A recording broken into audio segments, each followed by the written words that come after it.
दोस्तों अभी जिस तरीके से आप लोग आरओ एआरओ एग्जाम की तैयारी में लगे हुए हैं, ऐसी कौन सी एक गलती आपको नहीं करनी है जिसकी वजह से आपका कट ऑफ निकलने से रह जाए।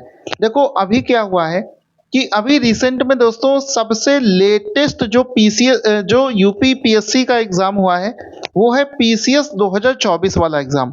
और आपको भी पता है कि अभी जो आरओ का एग्जाम होगा ये बिल्कुल वैसे ही पैटर्न पर होगा जैसा पीसीएस का एग्जाम आया था। ये पेपर मेरे हाथ में है और इसकी एनालिसिस मैं कई बार कर चुका हूँ, लगातार इसकी एनालिसिस कर रहा हूँ। और कई लोग ऐसे होंगे, आप भी जानते हो कि आप में से कई लोग ऐसे होंगे जिन्होंने पीसीएस का एग्जाम दिया ही नहीं है।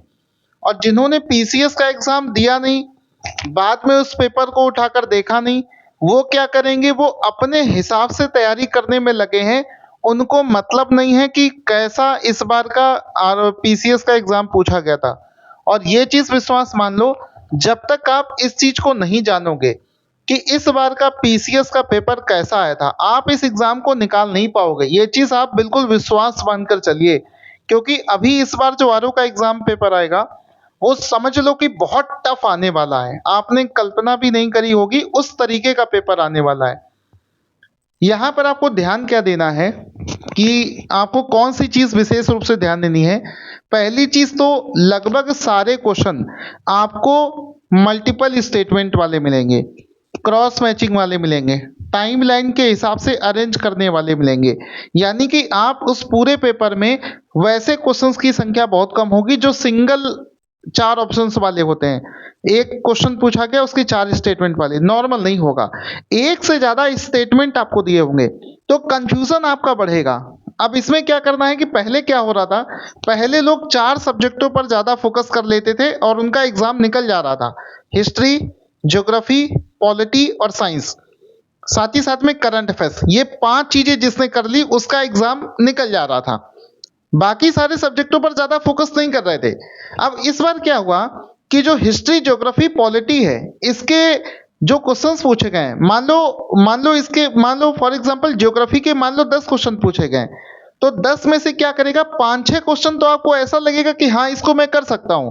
और उन 5-6 क्वेश्चंस को भी वही लोग कर पा रहे हैं जो अच्छे लेवल पे ज्योग्राफी पर कर गए। लेकिन जो बचे हुए 4 से 5 क्वेश्चन हैं, 4 क्वेश्चन हैं 10 में से, वो ऐसे पूछ दे रहा है कि जो शायद किसी नॉर्मल किसी बुक में ना मिले, नॉर्मल किसी नोट्स में ना मिले, कभी उसको पढ़ाया ना गया हो। वही इस बार हुआ था कि हिस्ट्री के बहुत सारे ऐसे क्वेश्चन है जो इंटरनेट पर सर्च करने पर भी नहीं मिल रहे हैं, किसी बुक में नहीं दे रखा है। तो इन चार सब्जेक्टों के भरोसे अगर आप जाओगे तो उनके सिंपल वाले क्वेश्चन तो आप कर लोगे, लेकिन इन्हीं चारों सब्जेक्टों के जो डिफिकल्ट वाले क्वेश्चंस हैं उनको आप छू नहीं पाओगे। इस वजह से क्या करना कि इस बार आपको पहली चीज तो सारे सब्जेक्ट पढ़कर जाना है, क्योंकि जो सब्जेक्ट आप छोड़कर जा रहे हो कम से कम उसके जो सिंपल वाले क्वेश्चन आते हैं कम से कम वो तो कर पाओ। क्योंकि जो सब्जेक्ट आप जो चीज आप समझ रहे हो कि मुझे बहुत अच्छी आती है, जैसे मान लो आपको हिस्ट्री बहुत अच्छा आता है लेकिन उसके जो कठिन वाले क्वेश्चन आप नहीं कर पा रहे हो, उसके बदले जो सब्जेक्ट आप छोड़कर जा रहे थे उनके जो सिंपल क्वेश्चंस पूछे जा रहे हैं कम से कम वो तो करके आओ।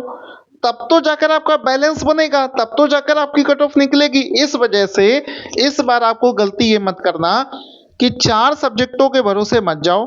अगर आप लंबे समय से तैयारी कर रहे हो तो इन चार सब्जेक्टों के अलावा आपको क्या पढ़ना है कि पॉलिटी आपको बहुत ज़्यादा अच्छे से पढ़कर जानी है, क्योंकि पॉलिटी का अभी तक मुश्किल से 10 क्वेश्चन पूछे जाते थे, इस बार 15 से ज़्यादा क्वेश्चन तो केवल पॉलिटी से पूछ लिए गए।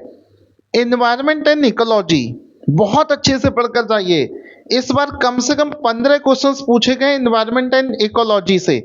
इसके बाद में आपका इकोनॉमी अच्छे से पढ़कर जाइए, कम से कम 8 से 10 क्वेश्चन इकोनॉमी से भी पूछे गए। जब आप सारे सब्जेक्ट पढ़कर जाओगे तो इन सारे सब्जेक्टों के सिंपल क्वेश्चन आप कर लोगे, मीडियम क्वेश्चंस आप कर लोगे, डिफिकल्ट क्वेश्चंस में से कुछ क्वेश्चंस आप कर लोगे, और जो क्वेश्चन बहुत ही ज़्यादा एक्स्ट्रा ऑर्डिनरी हैं, जो जानबूझकर पेपर में रखे गए हैं कि भाई इसको कोई कर ही ना पाए, उन क्वेश्चंस को छोड़ दो। भाई जितना हो सकता है सिंपल, मीडियम और डिफिकल्ट वालों के कुछ क्वेश्चन इतना भी कर दोगे तो आराम से आपका एग्जाम क्वालिफाई हो जाएगा। तो अब आपको इस तरीके से फोकस करना है कि अगर ज़्यादा लंबे समय से तैयारी कर रहे हो तो इन 4 सब्जेक्टों मेजर सब्जेक्टों के अलावा इकोनॉमी पर फोकस करिए, एनवायरनमेंट पर फोकस करिए, पॉलिटी पर फोकस करिए। और अगर आप अभी रिसेंट में मतलब महीने 2 महीने पहले ही तैयारी शुरू करी है तो आपकी रिस्पॉन्सिबिलिटी है कि आप पहले 4 बड़े सब्जेक्टों को पढ़ें। हिस्ट्री, ज्योग्राफी, पॉलिटी और साइंस, इन 4 सब्जेक्टों को आप पहले करें। और अगर पहले से पढ़ रहे हैं तो बचे हुए सब्जेक्टों पर ज़्यादा फोकस करें। इस तरीके से अगर आप बैलेंस बनाकर पढ़ोगे तो आराम से कट ऑफ निकलेगी, अदरवाइज आपको मुश्किल हो जाएगा कट ऑफ निकालना। एक और चीज़, हमने अपना इस पूरे पेपर का जो एनालिसिस कर रखा है उस हिसाब से हमने अपना कोर्स बना रखा है। अगर आपके पास में ज़्यादा समय नहीं है, अगर आप एनसीईआरटी जैसी किताबों से नहीं पढ़ सकते हैं तो हमने अपने कोर्स में जिस तरीके से करा रखा है मोर देन सफिशिएंट है। मैं आपसे बार बार कहता हूँ, बार बार मैं वीडियोस बनाकर दिखा रहा हूँ कि इसके बाहर कुछ पूछा नहीं जाता है। 90 से प्लस क्वेश्चन हर बार फंस रहे हैं। तो अगर आप हमारे गाइडेंस में पढ़ना चाहते हैं तो हमारा बैच लेकर पढ़ना शुरू कर दीजिए। अदरवाइज जो लोग खुद से कर सकते हैं, कोई कंपल्सन नहीं है, आप खुद से कर लीजिए। बस आपका एग्जाम किसी भी तरीके से क्वालिफाई होना चाहिए, आपको सही गाइडेंस मिलना चाहिए, ये सबसे ज़्यादा इंपॉर्टेंट चीज़ है। Thank you so much guys.